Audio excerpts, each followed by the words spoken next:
have you here, and I believe you're all excited to have them here as well, right? I thought as much. I thought we'd just take a few moments this morning, just say hi, just to chat and see how we're all doing. But I know that we have lots of questions out there in particular, and we'll get to as many questions as we can within this time frame, because we've got a little show happening today. Just a little show. Of course, Disney Hercules is today, and we still need to get the set ready for you. So we'll get through as many questions as we possibly can. But I tell you what, I think that we should start for most of you at the beginning, right? So, and in particular, my favourite place of all time, of course, is inside the theatre. I grew up with theatre as being such a core memory in my life, and I was so fortunate as a child to be able to do bits and pieces as well. But I want to just take a moment to kind of go through each of you to ask a question in regards to your Broadway careers. So I tell you what, Susan, we'll start with you. Now, you have some incredible roles, iconic roles that you've played. And I think that, could you talk us through some of your favourite moments of playing those iconic roles? Oh, I mean, Belle was the first one, and that was, to walk out on a stage in a costume that's so immediately recognizable, and knowing that everybody already knows and loves that character because of Paige O'Hara and that amazing movie, and you just don't want to mess that up. But my favorite moment in Beauty and the Beast was there was a big reveal of the scenery when Belle walks out in her yellow dress, and then of course they very wisely did a yellow spotlight, so it was yellow. And this is like show 572, right? And we're all doing our thing, and Beast and Lumiere and Cogsworth are up in the West Wing. Mrs. Potts is coming out, stage right with Chip. She's about to sing her iconic song, and da-da-da-da-da, the music swells, and I come out in this yellow dress, and it would usually sort of be like everybody's waiting for the dress. On this particular day, a little girl, maybe 7th row center, I come out, da-da-da-da-da, just a regular matinee. She stands up in her seat and she yells, "She looks just like me!" And it stopped the play. Cause stopped the music. Terry, as the Beast, is laughing. Everybody's laughing. We're laughing. Mrs. Potts, Beth goes right back to being a Jersey girl, and she's laughing. And it was a shared moment, which is what theater is. We were all present in that moment. The entire audience, the entire cast, the orchestra, and we all just stopped and thought, that's what live theater is about. It was amazing. Absolutely is. That's amazing. Those moments are so unexpected, and I think for you, James, is that as we look through, I would love to know, what was your favourite improvisational moment as Jeannie that also caught everyone off guard, including the rest of the cast? So a friend of mine decided to, we have the ASL interpreters, and I told Adam, I said, Adam who plays Aladdin, Adam Jacobs, I said, just follow me. And so at the end of Friend Like Me, we do this joke where I'm tired and I just stop and I go, "Hold on, kid." And I walk over to the interpreters and I just look at them. They don't see me. They're still looking this way. And I just went, "I can make these people say whatever I want." And they look back at me and they just keep going. And then I just start going. I said, "I am going to be the first Genie who is on the front of People magazine as the sexiest man alive with no abs whatsoever." And what was great was it was the wave of laughter here, and then the pause, and then laughter there, and it was the coolest thing ever. And then, but what's funny is, the next time I went out, the interpreters were ready. They would look at me like, "What you gonna do?" That's amazing. Now, Jordan, you have stepped into some iconic roles as well. My goodness, the career that you've had so far already. And I think that as you look at your roles, how do you bring your own identity to those roles? Sure. Well, I mean, you grow as a person, right? Over time and years and experiences and relationships and things that you go through inform so much of the beginning of your dramaturgy experience when you're building a track, right? So for a lot of my career, and this is very known, I replace people. But I didn't say that.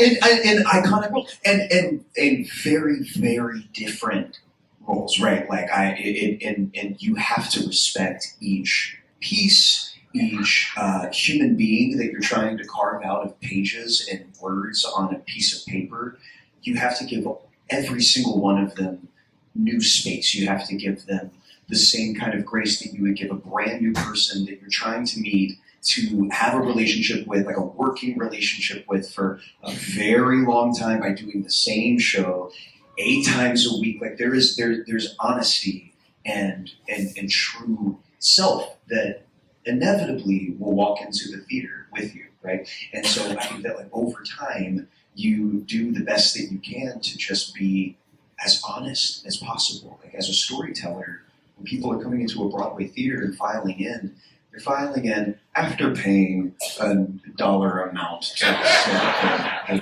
this theater. And they're expecting to disappear for a while, right? Like they're expecting to sit down and to take a deep breath and be one mind and one accord with everybody else that it flew in from all over the country or all over the world to experience this story right here, right now at 7:30 p.m.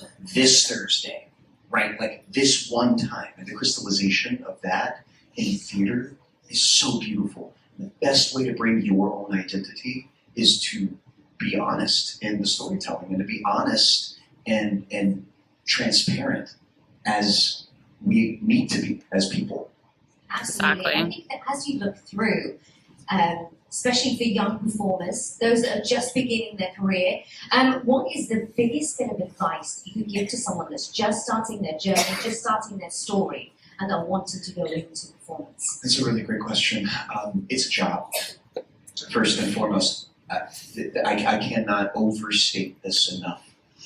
I get up, I'm a dad. I have a family. I have friends. I have my own interests in things. What I do is not who I am, which took a long time to figure out. January will be 22 years that I've been doing this, and I have a long way to go. And my goal is to have as much fun as possible. I want to wake up and enjoy what I do. When I don't, I take a step back and I really reckon with it. I talk to people. I talk to my team. I talk to my family. I talk to Ellie, my wife, who's the mother of our child. All of that makes what I do smaller and less important, if I can be totally honest with you. It's a job first and foremost. So for young artists that think that they want to do this, that is amazing. I love that you think that you want to do this. I hope that you try it. I hope that you pursue it. Know why you're doing it. Because I promise you it's not for fame. You think that it might be, but it's not. What comes with that is all sorts of stuff that you then have to learn how to navigate, especially if the important things in your life are the important things in your life, like family and friendships, relationships, etc. Knowing your why will save you. If you wake up and you're like, I think I want to be famous, you should not do this. I'm serious. That it will destroy you. It will break you down. Unfortunately, I've seen that happen many times over my career. People that go to LA, go to New York, and immediately get some success and start working. And then inevitably, as we all do, go through a drought. Oh my goodness. Like we go through times where we're just not. And you have to figure out, how to make that happen.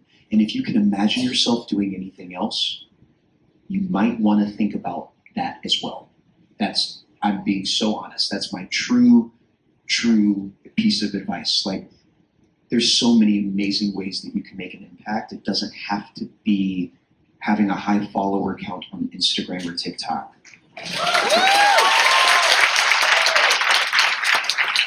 Whatever you believe in, it's not going with you after you leave this earth, okay? Like, you want goodness and relationships. That is first and foremost.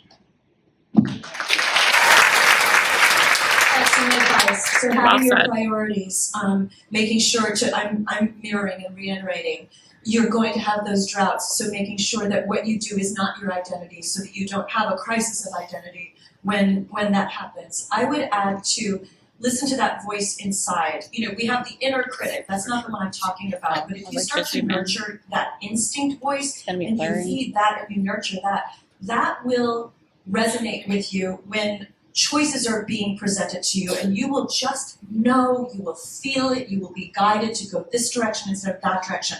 I took very unconventional paths that everybody questioned. Why would you take that job instead of originating this job? You'd be Tony eligible there. It's like, because ultimately you don't experience results. You don't experience a Tony Award. You experience showing up 8 shows a week. So 8 shows a week on a job. What do you, we don't live results, we live process. So what do you want to show up for? Well, I would rather be the 4th Sally Bowles than be the 1st that over there. And so just, and it's led me to just a life that I love. So just living, yes, joy. That's amazing. All I would say is I know when people are performing, people say, how do you not get nervous? And I would say, you're always going to be nervous. You're always going to have butterflies. But a friend of mine, I was doing Hamilton with him. I'll just pick that name up. I was doing Hamilton with my friend, Javon McFerrin, and his dad is Bobby McFerrin. And Bobby told him... Legendary jazz artist, if anybody doesn't know. Legendary. Bobby McFerrin, it'd be great.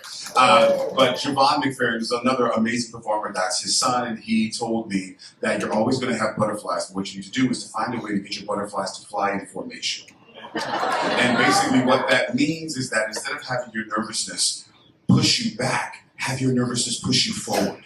As long as you're prepared, you know your song, you know your dances, you know your monologue, you know what you're supposed to do. So you've studied, you've got all that, you know it by heart. And then that nervousness kicks in, you go, no. I know what I'm doing. Take that energy and just let yourself know I've got this, and let that energy push you forward instead of back. And you'll be amazed at how well you do. And realize that the people behind the table that you're going to be auditioning for, don't worry about them. It's just another show. It's just another show. Do your show. If they like you, I'll do you one better. Yeah. They want you. They want you to be good. Now that we sit on the other side of the table, we want you to be we are cheering for you, if you understand that. And I just want to say, like, who doesn't want to see butterflies fly in formation? If the door opens, what's funny is if the door closes, that wasn't for you, and it's okay. But when the door opens, that is for you. So when someone says, oh, that part was mine, no, that part was never yours, because if it was, you'd have it. But the part that is for you will happen, it will happen. I used to look at it and go, wow, I wish I had that part. No, I don't. That was for him. They needed it. They needed it. Because the doors that opened for me were the ones for me, and that's why we're here. So that's the advice. Those are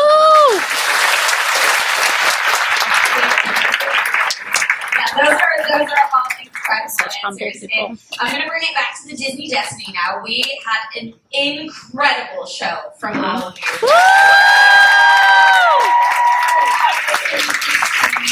Everyone loved it. So we just want to hear a little bit about the process and, of course, how you enjoyed the experience.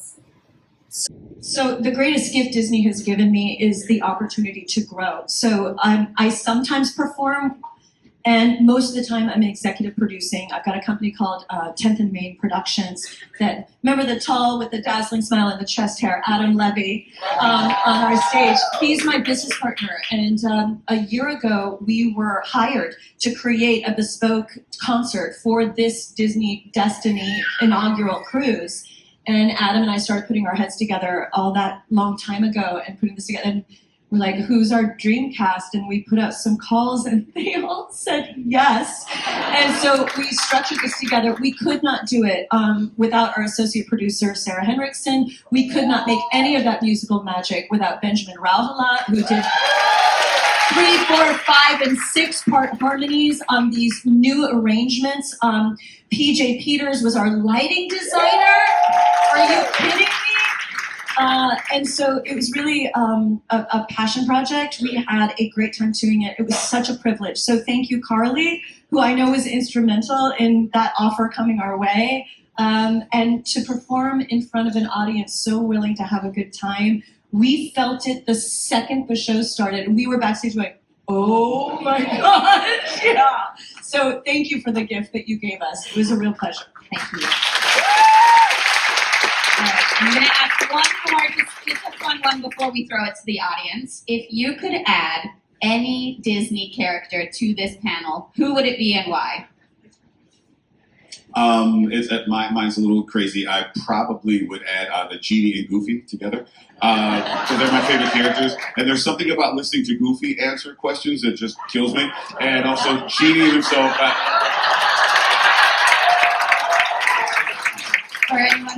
obviously that was Edna Mode.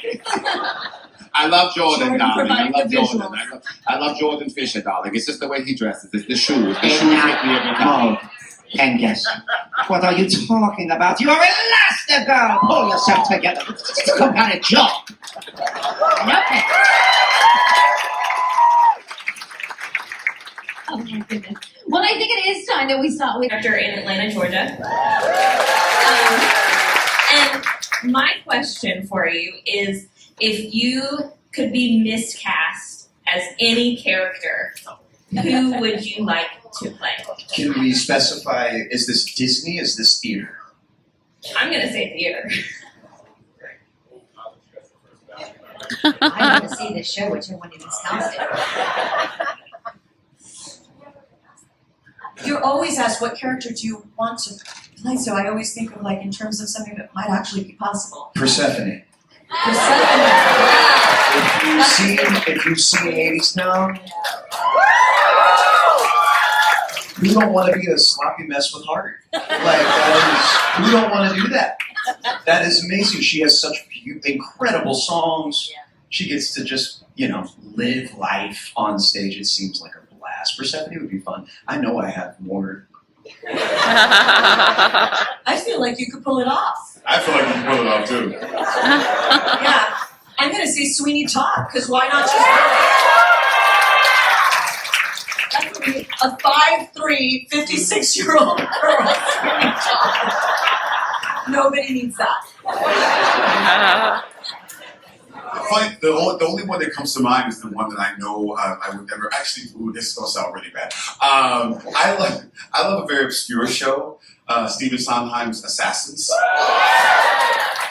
and I know this is crazy just because I love John Wilkes Booth. And there's something interesting about this time in history. We should unpack this. This does go somewhere, and it does have an yes, end. You're like, there's something. I I love the song, but there's something interesting about a brother playing that role and seeing the other side realize what that's like. To have that face looking back at you, saying those things to you, because all of a sudden it makes you go, damn, that's uncomfortable. Maybe we shouldn't be like that in real life. So I think that'd be really, really fun. Also, yes, now it's come back to me. They would never, it's definitely miscast. Because, What happens on the Destiny stays on the Destiny. That part, edit that part out just for your family and friends. Okay, yeah. My question is for James, longtime fan. Actually saw you win the Tony Live, which was pretty amazing. I have a couple questions. First, can I get a photo with you? No. Not now, but around the boat, trust me, yes you can. Perfect. I'll find you. I know you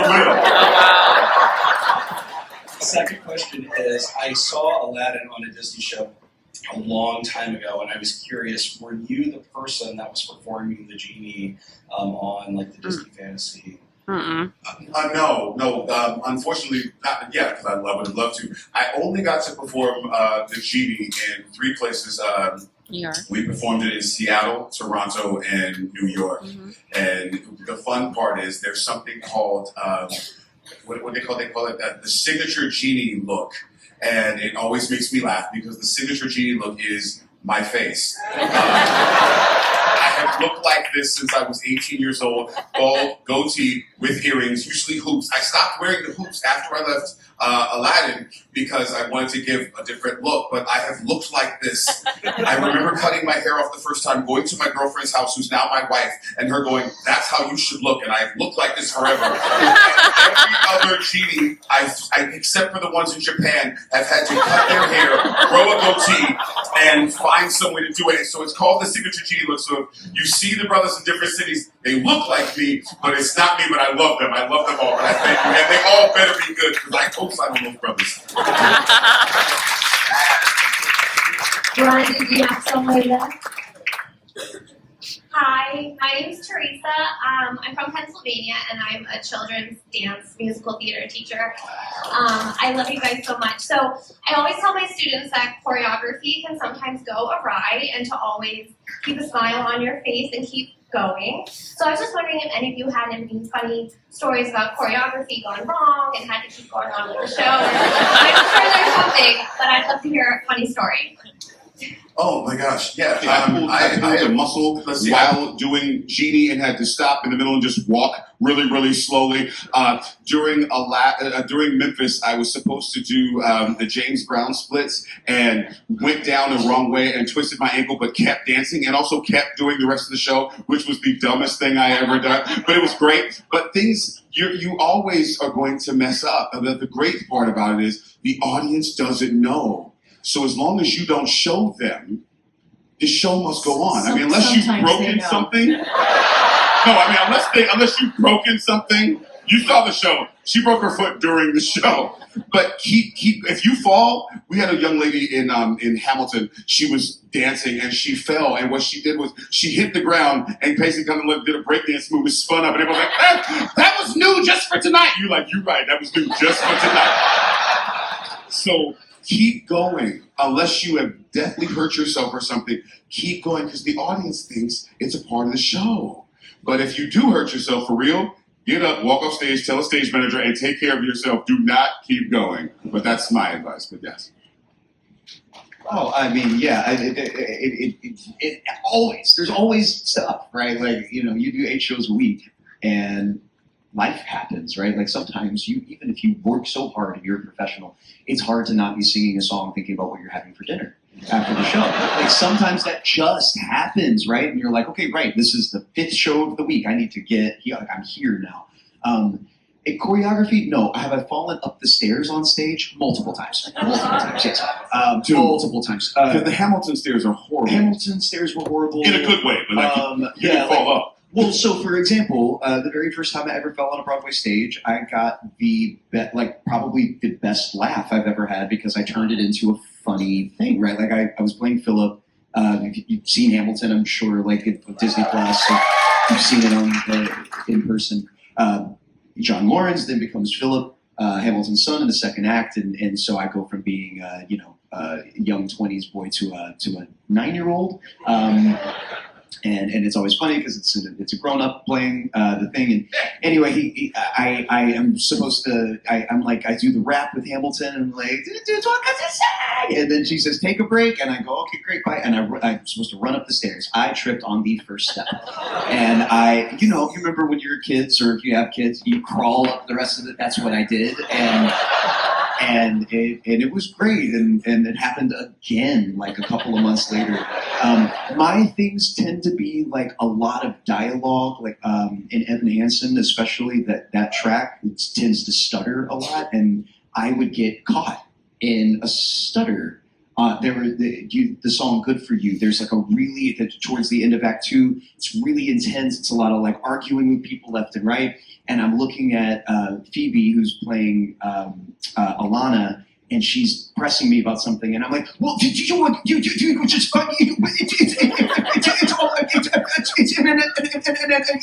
your fault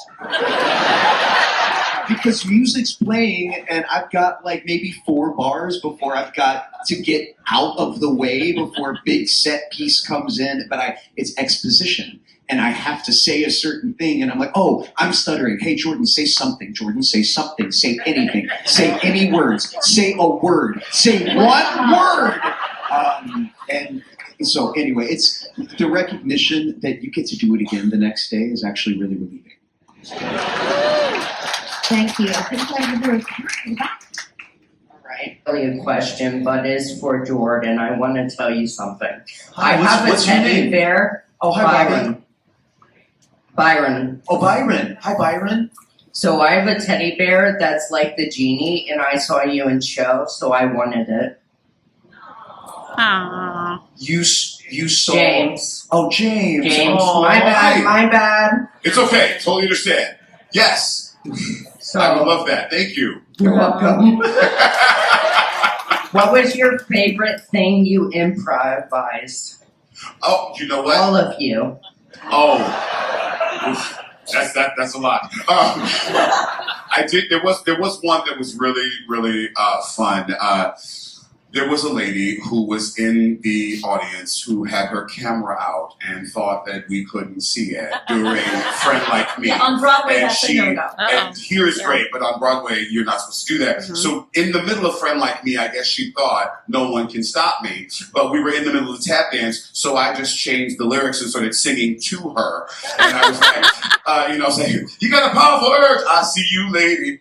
Okay, put it away now, not maybe. All right, I can see you too. That's right, I'm looking dead at you. And the cast is cracking up. And she's like, with her phone, she's like, I'm like, yep, I got you, honey. There's no screen. We're live. I can see you. Absolutely. Now, I know we only have a few minutes left, funny. so let's go back around to this side. I know, you got everything back there, Brandon? Hi, I'm Sarah. This question is for Susan. My roommates and my friends actually claim that I'm your #1 fan. I met you like 25 years ago on a Disney ship during a meet and greet. So my question for you is, what did you have the most fun doing? Starring on Broadway, voicing not a damsel in distress, starring in a Disney Channel original movie, Gotta Kick It Up, Si Se Puede, or my personal favorite, recording a Christmas album that I listen to every Thanksgiving and Christmas, and my dad still wants a Swanson and six-pack. You're so sweet. Now, we wrote a Is that the Thanksgiving person song who sit because with her nothing dinner? existed. We wanted to take it from Thanksgiving to New Year, so we wrote Swanson's, a six-pack, and you. That's what I want for Thanksgiving. What did you have the most fun doing? They all feed each other. I think I feel so blessed in my career that it has been all these different platforms. So, for instance, Hercules was the first thing I had ever done it. So as far as voiceover, so the idea of having no facial expressions, having no blocking, sometimes having no other actors with you, and having to infuse all of the emotion just through the sound of your voice into that character. I was doing Beauty and the Beast at the same time, and I thought, people past the 10th row also can't see my facial expressions, so I should be infusing that when I'm on stage as well. So all these things feed each other. I really love whatever I'm doing in the moment because, as James said, that's what you're meant to be doing. So I'm like, I must be here because there's something I can contribute, and there must be something I can learn from this moment and what I'm doing. So I love all of it. But thank you for listening to that Christmas album. Everyone download Winter Tracks. Oh, thank you. Amazing. Well, fabulous. We have time for one more question. I think Kat's over the back there. Hello. This is one for all of you. What is your favorite part of your careers? Oh, for me, 100% the people. Okay, makes sense. Getting to meet and work with just great artists, it just fuels me. I feel like it's a dream. I think it's, I can do the actor answer about different characters, but actually what's really, really fun is being able to do this enough that my family can travel with me and go places and my family can do things. The fact that I was able to make a career that paid for, my kids to have a good life, that they're grown enough to pay for their own things and their own kids, and that they are so jaded to this business. I'm like, I'm on TV. They're like, yeah, sure, you're always on TV. No one cares. It's like, I think that's the favorite part where it doesn't bother them. I can do this naturally, and this is how I make my living, and my family's okay. I think that's the coolest thing about it. It's pretty much that. I hate leaving my house. And I hate leaving my family. I like to have my people around me. But when I do, it's for a good reason. I get to go and make something. I get to go make things, and I get to infuse life and inspirations and people and experiences into the things that I make for the sole purpose of helping people feel something, and I get paid to do that. I can't really... I'm gonna cry. I can't really put into words how grateful I am that I get that's the reason why I leave my house every day. And this trip has been a really beautiful reminder of the impact that can be made. Even when it's so many years after you made the thing, I tend to, because I really very much treat what I do as a job and a business, and it's hard to remember at times how special some of the things that you do. Not everything. I've made things that nobody cares about. I've made things we'd all like to ignore. But I've also got to make some things that resonate and stick with people, and it's part of good memories, or it's helping somebody heal. I don't know. Whatever it is, I get to make it. And I feel really lucky that I get to do that. I think that's what you guys have to understand is that we're fans. And the funny thing is, let's just, put it in a different category. We're Disney fans. Like, what Jordan and I are wearing and what we have, we would be wearing this and buying this merchandise if we weren't doing this. So we love to be able to, what would we as fans want to see? And the fact that we get to do that and hope that the fans that are in our Disney family enjoy it too is the coolest thing. And then we get to work with legends like Susan, and Susan calls us and we're like, this is cool! And then we get to be like Carly, we're like, yeah, like we are just as excited as you are. We just also have to concentrate on one particular day because we have something to do that you guys come to see. So we thank you for that, because one of the biggest, greatest moments of our career is that we get to do what we would do, what we love to do anyway. So that's cool. We would have done this in our living room. That's true. We have done this in our living room. Let's just say, like, you all know, you see people that come in and out, but like, then there are those of us, some of us are like truly, we're just y'all. Like we are.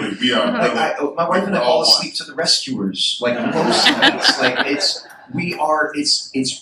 rabid. So when the love is mutual, it does mean that much more. Yeah. And again, just a healthy reminder that we are just us, and we are all the same, and we just feel like we're lucky to get to help make some of the things that we all get to enjoy, and that's really all that it is for us. And we thank you guys so much for, because if it wasn't for you guys, we wouldn't be here. If it wasn't for you guys, like loving what we do and what we represent, that we wouldn't be here right now, like all in this room on the ship in the middle of the sea, going in circles today. And that to me, it's a really beautiful thing, Awesome. Well, genuinely, thank you so much for taking time out of your day. Woo! Absolutely.